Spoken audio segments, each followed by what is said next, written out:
You just kidnapped a movie star, you got that? So you didn't just commit a crime against me, which was pretty frickin' huge. You committed a crime against art itself. In fact, I was due back on the set of my latest motion picture hours ago, and you can bet your bottom dollar they're going to be doing everything they can to get me back. Our next guest certainly doesn't take himself too seriously, despite roles in many major Hollywood films. Actor Bruce Campbell still considers himself a B-movie star. In fact, his latest film pokes fun at his career. Campbell not only stars in, but directs My Name is Bruce, and we're delighted to welcome Bruce to the show this morning to tell us more. Good morning, sir. Good morning. Great to have you here. This really is a privilege. To be here. I know you're in town for the big, I think it's the big premiere here at the Lagoon in Uptown tonight. No one in Minnesota has ever seen this movie before. I have. So, oh, you have? I have. No one other than you has seen this movie before. I put my daughter down for a nap 2 days ago and then watched it, and I woke her up laughing. It's funny. You got to stop doing that. You got to let the kids sleep.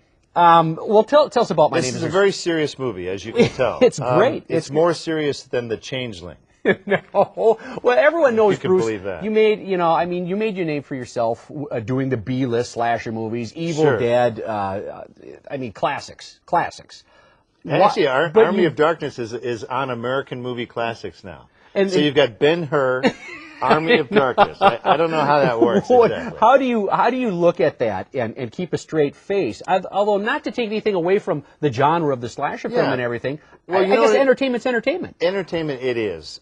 B-movies tend to do things that are a little more beyond the edge, a little more on the fringe. And not everybody likes generic soap operas and Will Smith movies. Sometimes they need something that's crazier and weirder, and B-movies are the place to get it.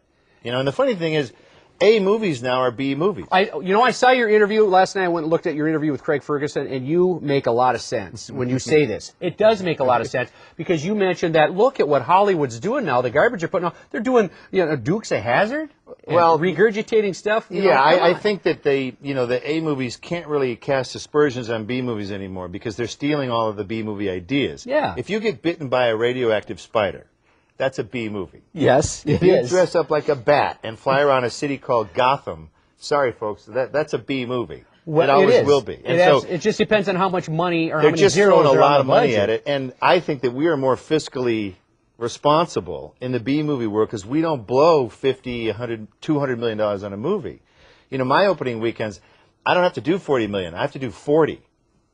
$40. Yeah. So it's a You'll whole sell that different, much in popcorn alone tonight, I guarantee deal. you. And the premise of this movie, basically, it's a small town that's having problems with a monster. They've unleashed, some teenagers have unleashed the Chinese god of war. It happens a lot. And he's mad. It happened in northern Minnesota last week.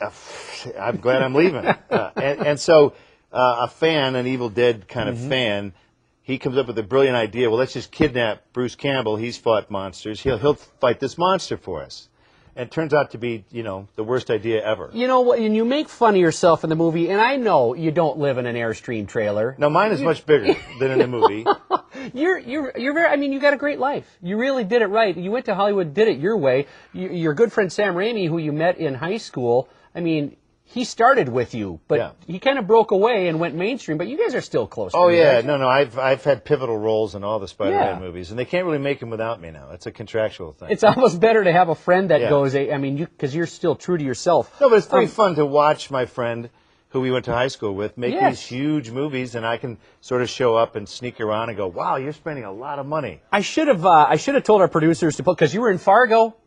You had a great role in Fargo. I had no idea that was you. Academy Award-winning motion picture. Yes, you've been in a lot of them. I think we should explain, though. I was on the television that Buscemi was pounding on at that scene right before Buscemi went. One guy's in the back putting a leg in the chipper, and the other guy's watching a bad soap opera. And you were in the soap opera. And what was the soap opera? Something about Cleveland or something? It was a terrible soap opera I did in Detroit in the early 80s. It was a real soap opera? Oh, it was real. It was completely real. And a friend of mine was helping produce the movie, and he called me up and he goes, "The Coen brothers need a really lousy soap opera, and you did a really lousy soap opera." Well, Raimi and you're friends with Ethan and Joel, too, aren't you? Yeah, Joel Coen goes back. He was the assistant editor of the first Evil Dead. So I'm used to him fetching my coffee. It's a whole incestuous thing, this Hollywood. Hey, and now that they're big shots, they won't return your calls now. Oh, they have do those heavy gold things that That's they carry not around. true. I wish we had another couple of minutes. I want to talk about your fans and your relationship with your fans. I mean, you give everyone all the time in the world if they're standing in line. And when I'm not insulting them. Yeah,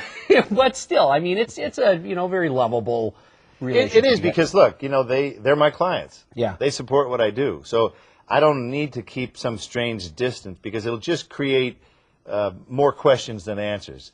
I don't have people rooting through my garbage because they go, "Oh, I'll see you next month in Cherry Hill at the convention." Right. It's all very kind of too horribly familiar, but it's fine. And you never get tired of going to Comic-Con. We got to wrap. I'm getting this rap in my ear. Yeah, get out. Come on. Enough of me. Move on to something else. Can we book someone else for Monday, slide something so we can keep talking to Bruce? No. Hey, great having you. You bet. I wish we could talk more, but enjoy Minneapolis. He's here all weekend. I will. My Name is Bruce opens exclusively at the Lagoon Cinema in Minneapolis this evening. You can see the movie and meet Bruce at the 7 and 9:40 shows tonight, tomorrow, and Sunday. For more information, visit landmarktheaters.com.